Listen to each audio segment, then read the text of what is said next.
Assalamualaikum warahmatullahi wabarakatuh. Salam sehat Tribuners.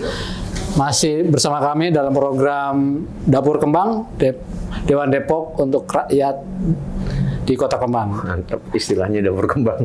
Masih bersama Bang Ade Firmansyah. Bang Andi, siap. Tadi kan sudah disampaikan tentang berobat gratis pakai KTP. Kita mau nanya, punya dananya dari mana ya? Spill dikit.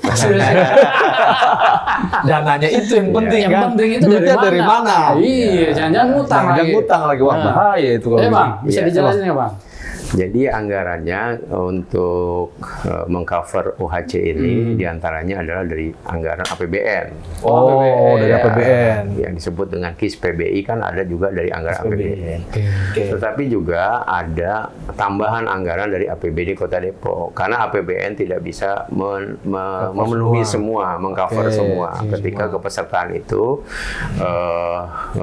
masyarakat Kota Depok itu ingin mendaftarkan, maka akhirnya ditambah. Nah, penambahannya kan hampir 112 miliar ya, kira-kira seperti itu. 112 miliar untuk penambahan jaminan pendaftaran baru untuk jaminan kesehatan nasional. Nah, ini untuk ini mengcover ketika misalkan ada warga Depok, dia punya KIS PBI-nya, terus kemudian tiba-tiba tidak aktif. Nah, dia mendaftar ulang ya ke Dinkes atau juga ke Dinsos untuk mengaktifasi kembali KIS PBI-nya. Nah, kenapa faktor kebanyakan kita mendapatkan informasi nih ya dari Dinkes, kenapa kok tiba-tiba dia nggak aktif? Oh, ketidakaktifannya karena lama sekali tidak dipakai. Gitu. Berarti ya? Salah satunya mungkin Nggak dipakai, nggak bayar kali dia. nggak kepakai kan? Nggak Nggak kepakai. Makanya sih kalau misalkan sudah punya KIS PBI mah ya, sesekali mah gitu ngontrol, cek kesehatan. Gitu. Jadi memang membutuhkan. Tapi kalau ada dua kan indikator nggak kepakai kan? Yang pertama memang dia sehat terus, alhamdulillah. Yang kedua kan ini kan kita bicara jangan selamanya miskin. Ya kan? Mungkin Kalian jadi dapat warisan kan? Iya, dalam situasi itu tiba-tiba dulu dia usaha, usahanya belum berkembang, tiba-tiba sudah berkembang. Nah, ketika sudah berkembang, akhirnya masuk ke ya sejahtera, badannya sehat, terus kemudian masuk BPJS Mandiri gitu misalkan. Nah, dalam situasinya itu seperti itu. Kira-kira kayak gitu dah. Jadi gitu dananya ada. Bang, ini kan tadi ngomongnya kayaknya yang bagus terus nih bro. Ada nggak kendala bang? Kendala melaksanakan UHC ini gitu. Iya, biar tidak terjadi misinformasi ke publik bro. Karena kan maksudnya gimana? Yang kita ketahui ini orang nih ya, namanya orang mungkin yang di bawah menengah ke bawah lah. Nah, sosialisasinya itu perlu nggak sih datang ke masyarakat, adakan pertemuan-pertemuan gitu? Iya. Nah, itu kan jadi kendala juga tuh ya. Nah, maksudnya ada nggak kendala seperti itu? Kalau hanya di media kan nggak semua orang di media bro. Belum tentu. Tapi coba aja. Cek. Tanya kemarin aja di media. Gimana sih? Itu viralnya berdasarkan media sosial. Iya. Nah, kita tanya dulu Bang Ade. Kalau di masyarakat gimana? Ada kendala nggak sih? Masa mau mulus-mulus aja? Nggak mungkin lah. Iya kan, kalau kita bicara Buktinya kemarin. program UHC kan baru ya. Jadi program per 1 Desember 2023. Memang kan dalam situasi sekarang dengan dunia media sosial yang tinggi gitu kan. Kadang-kadang akselerasi informasi itu lebih cepat daripada kebijakan. Betul. Nah, ini kan 1 Desember 2023 dimulai. Tapi kita sudah mendapatkan informasi yang beredar juga di media sosial.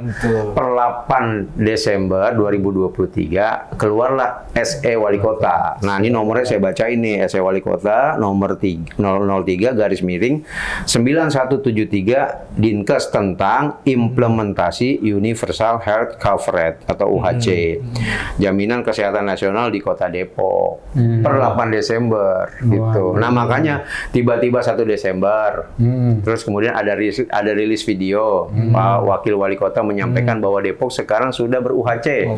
Nah, saya sih positif aja bahwa Pak Wakil mungkin ingin menerjemahkan istilah UHC dengan sederhana. Karena semua warga Depok tidak mungkin rata pemahamannya. Jadi istilahnya sudah berlaku berobat cukup dengan ber-KTP saja. Iya. Gitu. Itu bahasa sederhananya. Betul, tapi Ini kan kan terus kemudian ya wajar lah dinamika, ya enggak tanggapan-tanggapan gitu, paham dah. Gitu. Nah, kalau saya mah Wah, aja baru tahu sekarang. enak datang ke rumah sakit. Iya, gitu. Apa tuh? Ya, ini sih saya sih barangkali dalam kesempatan ini ingin juga memberikan apa namanya, bukan pencerahan atau pemahaman bahwa informasi kita ini harus kita beri respon positif bersama. Ya. Bahwa keputusan pemerintah Kota Depok ini enggak sendiri loh, bahwa ini pemerintahan.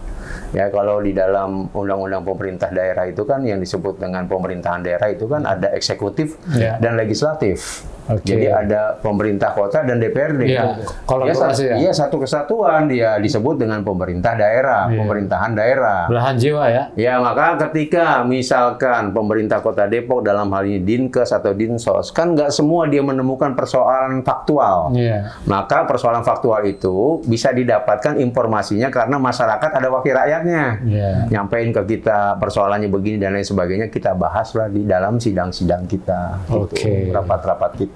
Bang, saya mau nanya nih Bang, ini kan program bagus nih.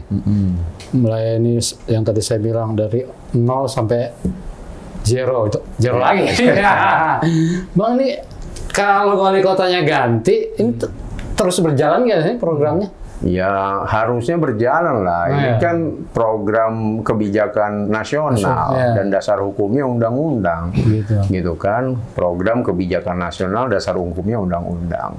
Siapapun wali kotanya, ya, ketika dia punya amanah yang diberikan oleh konstitusi, dia harus menjalankan amanah itu. Kecuali wali kota yang kedepannya tidak berpihak kepada rakyat, gitu. Waduh, gitu. betul. Iyalah. Ini masalah dasar masyarakat kesehatan, harus Bicara kesehatan. didukung. Ini kan bagus ini. Yang disebut dengan persoalan dasar, apa namanya, masalah dasar masyarakat, masalah dasar gitu ya, kebutuhan masyarakat gitu. Indikator ininya kan kesehatan, pendidikan, ekonomi. Makanya itu disebut dengan IPM, Indeks Pembangunan Manusia. Oh, itu ada 3 indikatornya: peningkatan kesehatan, peningkatan pendidikan, dan ekonomi. Gitu, Bro. Kalau kita lihat tarik lagi dengan konstitusi, diantaranya adalah memberikan perlindungan, kan begitu. Memberikan kesejahteraan umum, mencerdaskan kehidupan bangsa. Itu masuk ke dalam Indeks Pembangunan Manusia. Bang, satu lagi Bang. IPM Depok tinggi ya? Iya. Ini dananya akan bertambah lagi nggak? Kan kira-kira jumlah penduduk Kota Depok pasti akan bertambah. Iya, ini sih kalau saya melihat kan pasti dinamis, gitu ya, karena kan kebutuhan itu enggak strict ya, cuma segitu aja, pasti dinamis. Apalagi kita sudah ber-UHC, maka fokus pelayanan dasar pemerintah Kota Depok adalah dalam rangka memberikan perlindungan kepada masyarakat di dalam jaminan kesehatannya. Kan ada macam-macam tuh ya program-program. Kita kan lintas sektor. Nah, urusan-urusan pemerintahan tuh banyak gitu kan, bukan hanya kesehatan, ada pendidikan, ada infrastruktur, ya kan. Terus kemudian ada lingkungan hidup, ada apa namanya, penanggulangan bencana dan pemadam kebakaran. Jadi banyak lintas sektor, sehingga APBD itu kan dipos-poskan kepada lintas sektor itu untuk urusan kebutuhan pelaksanaan pemerintah. Nah, hanya saja karena ini terus kemudian mungkin ya kita melihatnya kan juga infrastruktur di Kota Depok kan sudah mulai sat-sat lah gitu kira-kira. Kalau kita lihat apa bus lah. Jadi cepat, ya udah cepat, bahkan infrastruktur untuk istilah program betonisasi jalan lingkungan sudah sampai di lingkungan-lingkungan.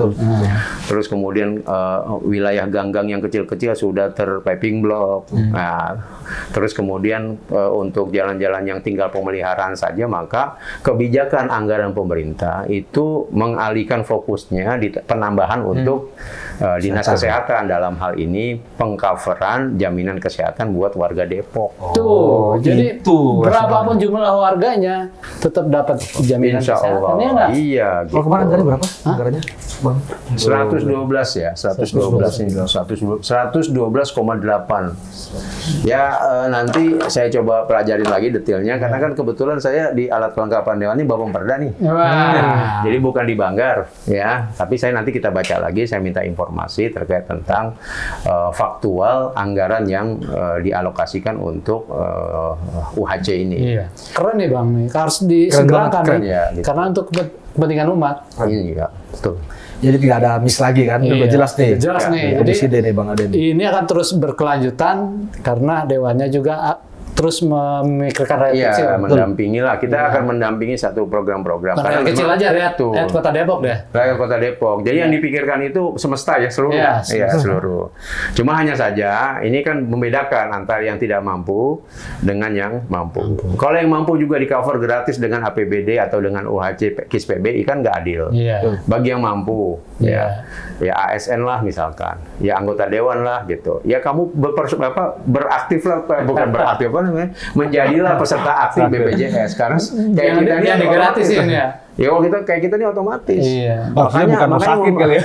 Makanya mohon maaf kalau ada informasi yang ramai kemarin, saya agak ragu gitu. Agak ragu. Kalau Iya, sampai iya. kayak saya misalkan untuk kebutuhan berobat itu, terus kemudian saya didiagnosa karena memang harus dirawat, saya menyodorkan KTP saya, terus kemudian saya ditolak nih. Saya ragu gitu. Nah, gitu. Karena ini program terintegrasi KTP kita dengan layanan BPJS. Berarti yang kemarin itu antara dia dan Tuhan yang tahu. Ya nggak ngerti lah. Tanyain lah kepada yang bersangkutan. Oke, terima kasih. Demikian wawancara kita bersama anggota Komisi D DPRD Kota Depok Dari fraksi, PKS, Yes. Bang Ade Firmansyah. Jangan di mana-mana, stay tune di Dapur Kembang karena Kembang. Dewan Depok untuk rakyat di Kota Kembang. Assalamualaikum warahmatullahi wabarakatuh. Boleh. Makasih Bang. Siap. Bang Jangan lupa subscribe ya.